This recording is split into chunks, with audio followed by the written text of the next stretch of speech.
آخه با شما جریانی پا تختی اسفانیا رو میدونین چیه؟ نه خیر. اسفانیا عروسی میگیرن بعد فرداش پا تختی میگیرن. خب هدیه ها رو مثلا آدم عروسی ها رو دادن، آدم تو مادون ها رو دادن. میکنن این بعد کارو. آره بعد خیلی یه مجری میاد نمیکنن.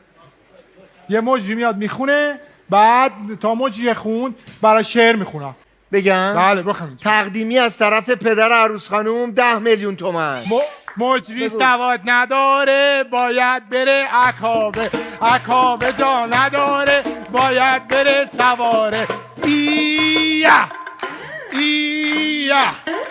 بعد جواب میدن که مجری ما لیسانس از برگشت از فرانسه. ایه تقدیمی از طرف برادر بزرگ عروس خانم 5 میلیون تومان. اتل متل تو طوله هدیه چقدر کوچوله. ایه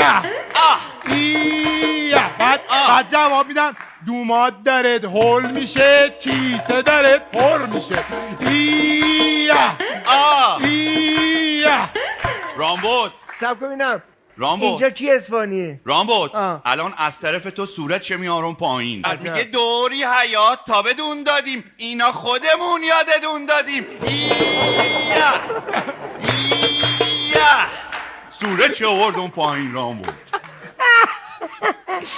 تقدیمی از طرف خواهر عروسی دست پیش دستی بشخابی آرکوپال چینی. یه هفته اومدین خوردین قابلمه کردین بردین فقط همینو آوردین. ایه بعد جواب میدن موش افتاده است تو آفتابه با این حرفا اسمود افتاده است. ایه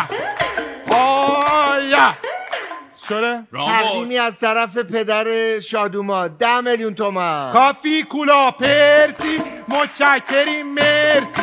بعد جواب میدن که سنگو زدیم به آهن آدما دوما چه ماهن.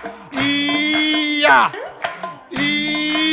رامبد صورت چه بیارم پایین؟ بیار ببینم. زدیم به دل نفتی شربت نخورده رفتیم. زدیم به دل نفتی شربت نخورده رفتیم. این پشتمون اون پشتمون عروس اومد تو مشتمون.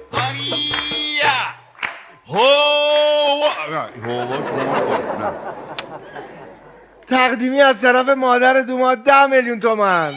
دوماد چی کارش میکند ریالش میکند خرجی عیالش میکند با هم میرن ماهی اصل به نیتی 3 تا پسر حسن و حسین و بابک پیوندتان مبارک. ایه آخ عروس چرا میخندی فردا تو صف میقندی. عروس چرا مینازی فردا به پشتی گازی. دوما چرا اونوگی فردا تو صفی مرغی. ایه صورت چه آوردم پایین.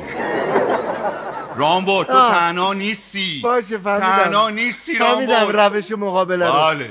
تقدیمی از طرف دایی دوماد 3 میلیون تومان. بازم به دایی به برگ چایی.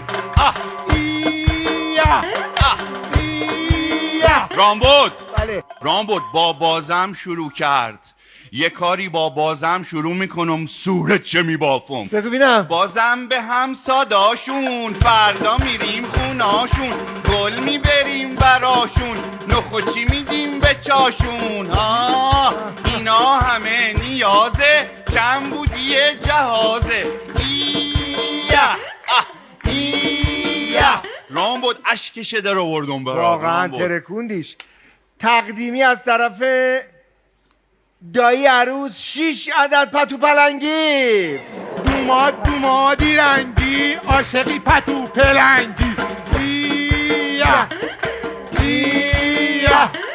خارسو بیشین تو سینی خیر عروسه دا بیبینی.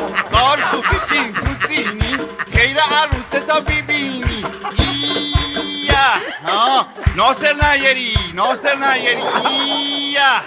ناصر نیری نگاه کن ما عروسی گرفتیم.